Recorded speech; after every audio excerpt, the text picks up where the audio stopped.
नमस्कार दोस्तों, आज हम बात करेंगे कि क्यों कोरोना की महामारी का असर छोटे बच्चों में अलग है, बड़ों में अलग है। क्योंकि ये एक वायरस की बीमारी है और वायरस की जो अन्य बीमारियां हैं जैसे कि सार्स है, मर्स है, मीजल है, मम्प है या फिर जो चिकन पॉक्स की बीमारी है, अगर छोटे बच्चे को लगती है तो छोटे बच्चों में गंभीरता देखने को नहीं मिलती और बड़े लोगों में जो उसकी गंभीरता है ज़्यादा देखने को मिलती है। साथ ही साथ जो डेथ रेट है वो बिल्कुल ड्रेस्टिक चेंजेस होते हैं। डेथ रेट बच्चों में ना के बराबर है, जबकि बड़ों में या फिर बुजुर्ग लोगों में डेथ रेट की जो परसेंटेज है वो काफी ज्यादा होती है। ये जो अलग अलग जो परिणाम आते हैं वो किस वजह से आते हैं, इसके पीछे जो एक वजह है वो है हमारे इम्यून सिस्टम की जो प्रणाली, वो जो छोटे बच्चों में अलग तरीके से काम करती है और बड़े लोगों में अलग इसकी जो कॉम्प्लिकेशन होती हैं या फिर अलग तरीका बन जाता है। तो इस वीडियो में दोस्तों इस बारे में मैं डिस्कस करूंगा आप लोगों के साथ। और साथ ही साथ मेरी आपसे गुजारिश है, अगर आपने इस चैनल को सब्सक्राइब नहीं किया है तो सब्सक्राइब कीजिए, लाइक कीजिए, शेयर कीजिए, ताकि दूसरे लोगों को भी इस जानकारी का लाभ मिल सके।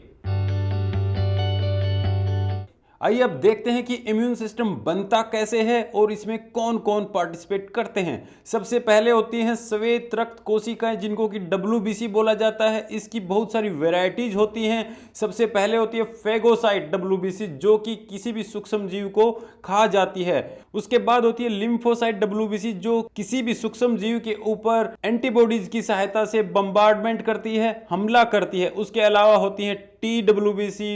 BWBC और भी बहुत सारी WBC की वैरायटीज होती हैं। अब बारी आती है बहुत ही महत्वपूर्ण पार्ट की, जिसको कि एंटीबॉडीज बोला जाता है, जो कि इम्यूनोग्लोबुलिन्स होते हैं, जो मुख्यतः प्रोटीन की बनी हुई होती हैं, जिनको कि WBC उन सूक्ष्म जीवों के ऊपर छोड़ता है जो हमारे शरीर में बीमारी पैदा करने के लिए घुसते हैं, या फिर जो कैंसर का जो टिश्यू होता है, कोशिका होता है, उसके ऊपर भी एंटीबॉडी से हमला किया जाता है। इनके अलावा हमारे शरीर में होता है थाइमस ग्रंथि, जो कि WBC की T वैरायटी को बनाता है या फिर उसको मैच्योर करने में मदद करता है। उसके अलावा होता है स्प्लीन, बोन मैरो, लीवर और लिम्फ नोड्स भी होते हैं दोस्तों हमारे शरीर में, जो छोटी छोटी गांठों के रूप में होता है और पूरे शरीर में सैकड़ों की संख्या में पाया जाता है। और हमारे इम्यून सिस्टम को मजबूत बनाने के लिए सबसे महत्वपूर्ण रोल स्किन, जो हमारा चमड़ा होता है, उसका भी होता है, क्योंकि स्किन में से निकलने वाले बहुत सारे रसायन और साथ साथ में जो फैटी जो लिपिड्स होते हैं वे भी हमारी प्रोटेक्शन करते हैं सूक्ष्म जीवों से। और इस तरह से हमारा रोग प्रतिरोधक क्षमता वाला सिस्टम बनता है, जिसको कि इम्यून सिस्टम बोला जाता है।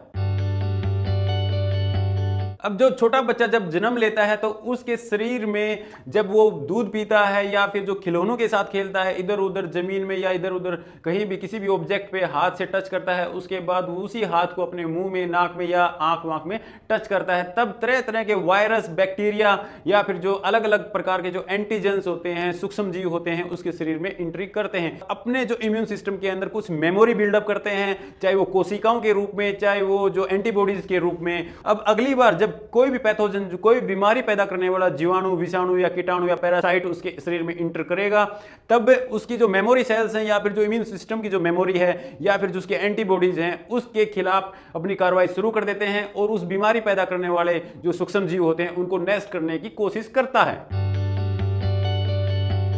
अब दोस्तों फर्क ये होता है कि छोटे बच्चे के इम्यून सिस्टम में जो कार्य प्रणाली है बहुत ही सिंपल है। कोई भी वायरस या फिर कोई बैक्टीरिया या फिर कोई पैरासाइट घुसता है तो उसके खिलाफ एक सिंपल और स्पेसिफाइड जो एक एंटीबॉडीज हैं वो बन जाते हैं और आसानी से उसका शरीर उस विषाणु से निजात पा लेता है या फिर जो भी पैथोजन है उससे उसको आज़ादी मिल जाती है। और उसके शरीर में कोई भी कॉम्प्लेक्सिटी जैसे कि ARDS है, लंग्स को फेल होना है या फिर तरह तरह का जो निमोनिया जो बन रहा है बड़े लोगों में, वो नहीं बन पाता है, विकसित नहीं हो पाता है, गंभीरताओं से उसका शरीर बच जाता है। जबकि जो बड़े लोग हैं उनका जो इम्यून सिस्टम है हाइपर एक्टिव हो जाता है या फिर ओवर रिएक्ट करता है, क्योंकि उसके जो इम्यून सिस्टम में तरह तरह की मेमोरीज हैं, उसी से संबंधित जो अन्य वायरस हैं या जो वायरस का जो स्ट्रक्चर है उससे मिलते जुलते जो शरीर के अंग की जो कोशिकाएं हैं उनके खिलाफ भी वो एक्ट करने लगता है। और उस वजह से क्या होता है दोस्तों, जिस वायरस से ग्रसित कोई टिश्यू है या फिर उसका अंग है, उस अंग के ऊपर भी उसका जो इम्यून सिस्टम है अटैक कर देता है, चाहे वो एंटीबॉडीज के रूप में या फिर एक इम्यून कॉम्प्लेक्स जो तैयार होता है बड़े लोगों के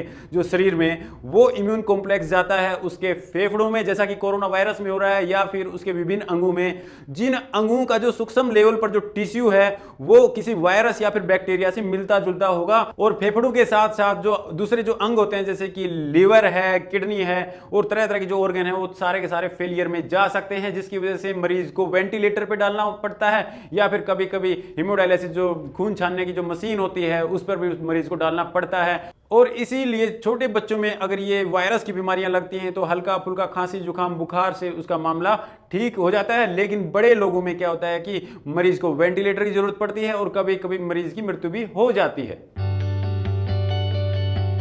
बच्चों में एक बात और देखने को मिलती है कि उनमें इन्फेक्शन कोरोना वायरस का बार बार देखने को मिलता है, लेकिन जो ही बच्चे ये इन्फेक्शन चाहे स्कूल से, कॉलेज से या फिर प्लेग्राउंड से अपने घर में लेके आएंगे बड़ों तक, तब बड़ों को यही सावधानी रखनी होगी कि उनके फेफड़े इस लायक होने चाहिए ताकि अगर उनको वेंटिलेटर लगाया भी जाए तो भी उनके जो फेफड़े हैं उस गंभीर स्थिति को अच्छे से टैकल कर लें। इसलिए बड़ों को ध्यान रखना होगा अपने शरीर का, उनको धूम्रपान से दूर रहना होगा, उनको जो ड्रिंकिंग जो हैबिट है उससे छुटकारा पाना होगा, साथ ही साथ उनको हर रोज 1 घंटे की एक्सरसाइज जरूर करनी होगी, क्योंकि आज नहीं तो कल ये बीमारी आप तक पहुंच सकती है।